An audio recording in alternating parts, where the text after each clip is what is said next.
Friends, सही देखभाल और सही फर्टिलाइज़र की मदद से हम गर्मियों में भी अपने प्लांट्स में बहुत ज़्यादा संख्या में फूल पा सकते हैं। और जो कि अक्सर समस्या होती है, गर्मियों में यदि फूल आते हैं तो बहुत छोटी साइज़ के आते हैं, तो उस समस्या को भी ख़त्म कर सकते हैं।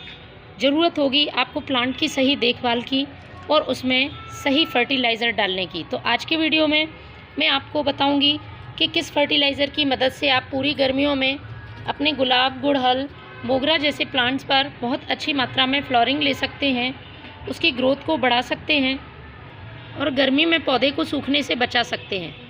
आप मेरे रोज़ प्लांट को देख रहे होंगे। रोज़ प्लांट ही नहीं, सभी प्लांट्स, मोगरा हो, गुड़हल हो, कोई से भी प्लांट हो, सभी बहुत ज़्यादा मात्रा में कलियां बना रहे हैं और उनमें अच्छी आकार में फ्लावरिंग हो रही है। तो आपके प्लांट्स में यदि ये प्रॉब्लम भी है कि एक बार फूल आने के बाद फूल आना बंद हो जाते हैं, तो आप इस फर्टिलाइज़र का यूज़ कर सकते हैं। बिल्कुल जैविक फर्टिलाइज़र है, किसी तरह का प्लांट्स पर साइड इफ़ेक्ट नहीं होता है। आप सभी पौधों में इसका इस्तेमाल कर सकते हैं।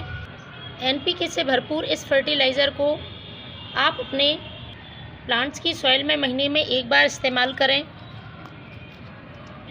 प्लांट को ज़रूरी पोषक तत्व तो मिल सकेंगे और पौधा पूरी गर्मियों फूल देगा। उन प्लांट्स में ये फर्टिलाइज़र बहुत ही फ़ायदेमंद है जिनमें अभी कलियां बनना शुरू हो रही हैं या जिनका फ्लावरिंग टाइम है, क्योंकि जो हम समर फ्लावरिंग प्लांट्स लगाते हैं वो गर्मियों भर फूल देते हैं, तो उनके लिए इस समय फर्टिलाइज़र देना बहुत ज़रूरी होता है।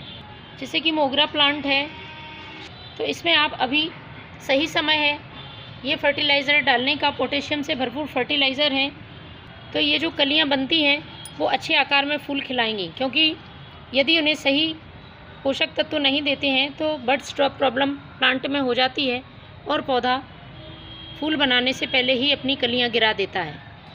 तो चलिए शुरू करते हैं किस तरह से इस फर्टिलाइज़र को बनाना है और कैसे अपने प्लांट्स पर यूज़ करना है। तो फर्टिलाइज़र बनाने के लिए सबसे पहले आप एक जार खाली ले लें और उसमें मैं डाल रही हूँ ये यूज़ की हुई चाय पत्ती। पोषक तत्वों से भरपूर ये चाय पत्ती प्लांट को ग्रोथ देती है। ग्रोथ देने के अलावा मिट्टी के पीएच को एसिडिक कर देती है। एसिडिक सॉइल में पौधे अच्छी ग्रोथ करते हैं और फूल भी उसमें अच्छी मात्रा में आते हैं। तो मैंने एक बड़ा चम्मच भर के ये चाय पत्ती ले ली है। यूज़ चाय पत्ती जब भी आप उपयोग कर रहे हैं फर्टिलाइज़र के लिए, तो इस बात का ध्यान रखें, अच्छी तरह से धोकर सुखाई गई चाय पत्ती ही यूज़ करना है। नाइट्रोजन भी इसमें अच्छी मात्रा में होता है, प्लांट को अच्छी ग्रोथ देने के ये काम आती है। इसके बाद जो दूसरी चीज़ ले रही हूँ वो है ये केले के छिलके। मैंने सूखे हुए केले के छिलके का इस्तेमाल किया है, आप फ्रेश छिलके का भी इस्तेमाल कर सकते हैं। तो मैंने 2 से 3 ये सूखे हुए छिलके लिए हैं, इनको भी इसी जार में डाल देना है। और इन छिलकों में भी पोटेशियम के साथ साथ मैग्नीशियम, कैल्शियम, आयरन जैसे पोषक तत्व होते हैं जो पौधे के संपूर्ण विकास के लिए ज़रूरी हैं।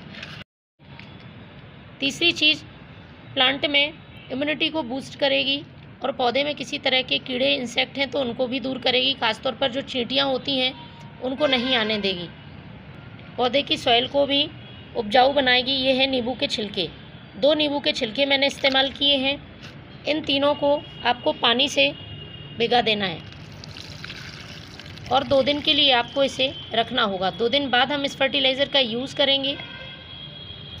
2 दिन बाद फ्रेंड्स कुछ इस तरह से तो इस फर्टिलाइज़र को पहले हमें छानना है। छानने के बाद फिर हम इसको डाइल्यूट करेंगे। डायरेक्ट हमें हमारे प्लांट की सॉइल में इसे नहीं डालना है। इस तरह से छानने के बाद जितना भाग आप फर्टिलाइज़र का ले रहे हैं उसका 5 भाग इसमें आपको सादा पानी मिलाना है। इसके बाद इसे आपको अपने प्लांट की सॉइल में पॉट की साइज़ के हिसाब से डालना है। महीने में एक बार इस फर्टिलाइज़र का यूज़ करें। प्लांट में गर्मियों भर लगातार ग्रोथ होगी और अच्छे फूल आएंगे। Thank you.